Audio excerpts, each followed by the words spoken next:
在我們的生活中，我們常常因大大小小的罪過和錯誤而跌倒，甚至感到絕望。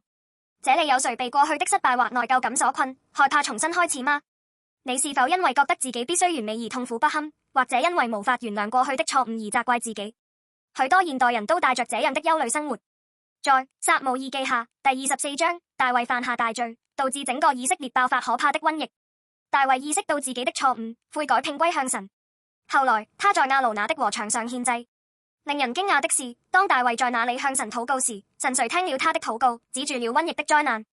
後來大衛的兒子所羅門在同一個地方建造了以色列的中心聖殿。這個地方不僅成為獻祭的場所，更成為所有人都能與神相遇、為罪贖罪的聖地。這告訴我們什麼？這是一則充滿希望的訊息。即使我們身處罪的深淵，當我們從絕望之地真心尋求神時，我們與神的關係可以得到恢復。它表明我們並未被過去的罪或失敗所束縛，依靠神的憐憫，我們可以重新開始。最終，這救贖指向一個人，耶穌基督。無論我們多麼努力，單靠自己的力量很難從過去的罪和失敗中解脫出來。然而，耶穌為我們的罪死在十字架上並復活，完全恢復了我們與神斷裂的關係。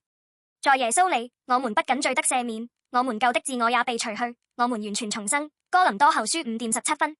我們成為神所愛的兒女，獲得永恆的生命和全新的生活作為恩賜。親愛的朋友們，在耶穌基督裡，我們不再被過去的罪或失敗所束縛，我們擁有隨時重新開始的奇妙救贖力量。他赦免我們，更新我們的生活，有時甚至使用我們的失敗來使我們更堅強。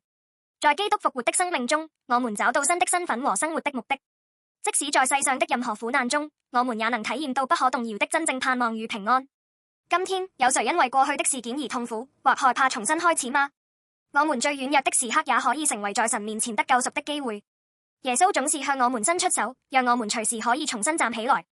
在他裡面，你可以超越過去的自我，成為實現神美好旨意的有力之人。今天我衷心祝福你在耶穌裡獲得重新開始的勇氣。謝謝。